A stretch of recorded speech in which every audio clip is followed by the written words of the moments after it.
আসসালামু আলাইকুম। আজকে আমি ব্লক প্রিন্টের জন্য রং তৈরি করব ২ রকম পদ্ধতিতে। একটা নিউটেক্স পদ্ধতি আর একটা হোয়াইট পেস্ট পদ্ধতি। গাঢ় রং তৈরি করতে নিউটেক্স পদ্ধতি ব্যবহার করা হয় আর হালকা রং তৈরি করতে হোয়াইট পেস্ট পদ্ধতি ব্যবহার করা হয়। কারণ যখনই অ্যাক্রামিন কালারগুলো হোয়াইট পেস্টে দেওয়া হয় তখন সেটা হালকা হয়ে যায়। তো হোয়াইট পেস্ট দিয়ে গাঢ় রং তৈরি করাটা খুব কঠিন, কারণ অনেক বেশি অ্যাক্রামিন কালার লাগবে। আর নিউটেক্স একটু ট্রান্সপারেন্ট টাইপের, যার জন্য অল্প একটু দিলেই কিন্তু কালারটা চলে আসে। সেই কালারটাই চলে আসে, যার জন্য নিউট্রেক্স পদ্ধতিতে আসলে গাঢ় রং তৈরি করা হয়। প্রথমে আমি হোয়াইট পেস্ট পদ্ধতিতে রং তৈরি করব, সেজন্য এখানে 4 চামচ হোয়াইট পেস্ট নিয়েছি। আর এবার এর মধ্যে নিয়ে নিচ্ছি বাইন্ডার 2-3 চামচের মতো। প্রথমে 2 চামচ নিচ্ছি, তারপরে যদি প্রয়োজন হয় তাহলে আরও নিব। তো বাইন্ডার বেশি ব্যবহার করতে পারেন, সমস্যা নেই। যখন রংটা বেশি ঘন মনে হবে তখন পাতলা করার জন্য আপনারা বাইন্ডার ব্যবহার করবেন। আর প্রত্যেকবার একটা কেমিক্যাল দেওয়ার পরে আমি কিন্তু খুব ভালো করে মিক্স করে নিচ্ছি। রং তৈরির একটা অন্যরকম একটা জিনিস হচ্ছে, সেটা হচ্ছে মিক্স করা। যত ভালো করবেন তত ভালো কিন্তু রংটা স্মুথ হবে, কাপড়ের গায়েও ভালো বসবে। আর এবার আমি 1 চামচের মতো এনকে নিয়ে নিচ্ছি। এনকে আপনারা 1 চামচ বা 1.5-2 চামচও ব্যবহার করতে পারেন। আর তার বেশি দরকার নেই, 1 চামচ বা 2 চামচ ব্যবহার করবেন। আর এখানে হাফ চামচের মতো আমি অ্যাপ্রিটন ব্যবহার করছি। অ্যাপ্রিটন হচ্ছে এক ধরনের গাম বা আঠা। যে কেমিক্যালগুলো ব্যবহার করলাম সেগুলো প্রত্যেকটাই কিন্তু রং মজবুত করার কাজে লাগে। আর বেসিক এই 4টা জিনিস দিয়েই কিন্তু আপনারা রং তৈরি করতে পারেন। এরপর যেই জিনিসগুলো দিব সেগুলো অপশনাল, যদি না থাকে তাহলে সমস্যা নেই। আর থাকলে ভালো, থাকে না যেই জিনিসগুলো আরও ভালো করে, এরকম একটা ব্যাপার। তো এখানে আমি অক্সেল দিয়ে দিচ্ছি 1 চামচের 4 ভাগের 1 ভাগ দিয়ে দিচ্ছি, 3-4 ফোঁটার মতো বলতে পারেন। তো সেটা দিয়ে দিচ্ছি, যদি না থাকে সমস্যা নেই, আর থাকলে ভালো। আর এখানে আমি নাইলন ফিক্স জেল দিচ্ছি, এটা 2-3 ফোঁটার মতো। এটা রংটাকে মজবুত করার কাজে লাগে, মানে এইটা দিলে আপনার রংটা উঠার সম্ভাবনা একেবারেই থাকবে না। তো এটা যদি দিতে পারেন তাহলেও ভালো, না থাকলেও সমস্যা নেই। তবে বেসিক 4টা জিনিস আপনার রং তৈরি করতে লাগবেই, সেটা হচ্ছে হোয়াইট পেস্ট, বাইন্ডার, অ্যাপ্রিটন আর হচ্ছে এনকে। এই 4টা জিনিস দিয়েই আপনারা রং তৈরি করতে পারবেন। যদি পরিমাণটা ঠিকঠাক মতো রেখে রংটা তৈরি করেন তাহলে এই 4টাই যথেষ্ট। আর খুব ভালো মতো আমি কিন্তু মিক্স করে নিচ্ছি, দেখতেই পাচ্ছেন।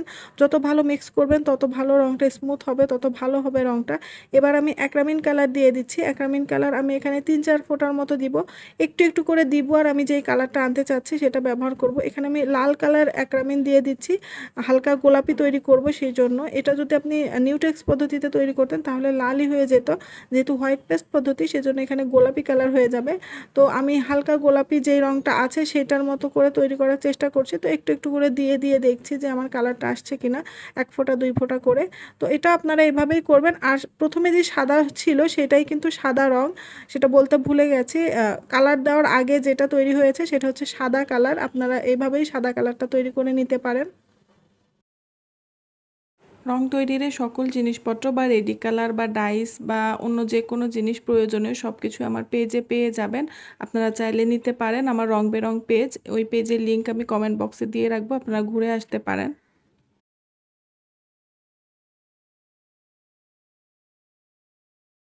এখানে আমি সামান্য হলুদ রঙও ব্যবহার করেছি। এগুলো সবই অ্যাক্রামিন কালার, এগুলো দিয়ে কিন্তু সরাসরি রং তো মানে ব্লক প্রিন্ট করতে পারবে না। রং তৈরির জন্য ব্যবহার করা হয় এই কালারগুলো, কালার বলে এগুলাকে।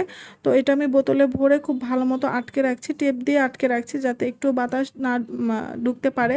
তো এভাবে কিন্তু আপনারা অনেক দিন পর্যন্ত রাখতে পারবেন। এই কালারটা দিয়ে আমি ব্লক প্রিন্ট করব পরবর্তীতে, সেটাও দেখাবো আপনাদের সাথে। আপাতত রংটা তৈরি করে রেখে দিচ্ছি, তারপরে ব্লক প্রিন্ট করব। আর এবার আমি নিউটেক্স পদ্ধতিতে কিভাবে তৈরি করতে হয় সেটা দেখিয়ে দিচ্ছি। এখানে আমি 4 চামচ নিউটেক্স নিয়ে নিচ্ছি। পদ্ধতিটা একই, শুধু হোয়াইট পেস্টের জায়গায় নিউটেক্স হবে, এটাই পার্থক্য, তাছাড়া কোনো পার্থক্য নেই। গাঢ় রং তৈরির জন্য নিউটেক্স পদ্ধতি ব্যবহার করা হয়, বা হালকা কালার কাপড়ে গাঢ় কালার ব্লক প্রিন্ট করার জন্য ব্যবহার করা হয়, এটাই। তো অল্প একটু দিলেই নিউটেক্স পদ্ধতিতে কালারটা ডিপ হয়ে যায়, কিন্তু হোয়াইট পেস্টে হয় না, সেজন্য নিউটেক্স ব্যবহার করা হয়। আর নিউটেক্স দিয়ে রং তৈরি করার ক্ষেত্রে একটু মিক্সটা আরও ভালো করতে হবে, কারণ নিউটেক্স দিয়ে অনেক সময় রং তৈরি করে অনেকেই দেখা যায় যে ছাড়া ছাড়া হচ্ছে, ব্লক প্রিন্টের যেই ছাপটা সেটা ভালো আসছে না, সেজন্য খুব ভালো মতো মিক্স করবেন। মিক্স করাটা খুবই জরুরি, এটা আপনারা সবসময় মনে রাখবেন। তো পদ্ধতি একই। 2-3 চামচের মতো বাইন্ডার দিয়েছি, 1 চামচ এনকে দিয়েছি, আর 3-4 ফোঁটার মতো অক্সেল দিয়েছি, আর অ্যাপ্রিটন দিয়েছি হাফ চামচ। আর এবার এর মধ্যে 2-3 ফোঁটার মতো লাইলন ফিক্সেট দিব, তাহলেই হয়ে যাবে রং তৈরি। আর এবার কালারটা দিব, আমি নীল কালারটা দিয়ে রং তৈরি করব, ডিপ নীল কালার বা নেভি ব্লু কালার তৈরি করার চেষ্টা করব। তো সেটা দিয়ে তারপরে ব্লক প্রিন্ট করব। ওনাতে ব্লক প্রিন্ট করেছি, গতদিন আপনাদের দেখিয়েছি, তো সেটা চাইলে দেখে নিতে পারেন।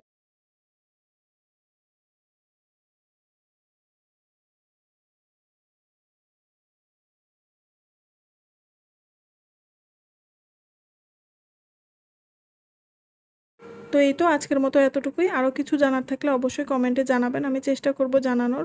সবাই ভালো থাকবেন। আল্লাহ হাফেজ। আসসালামু আলাইকুম।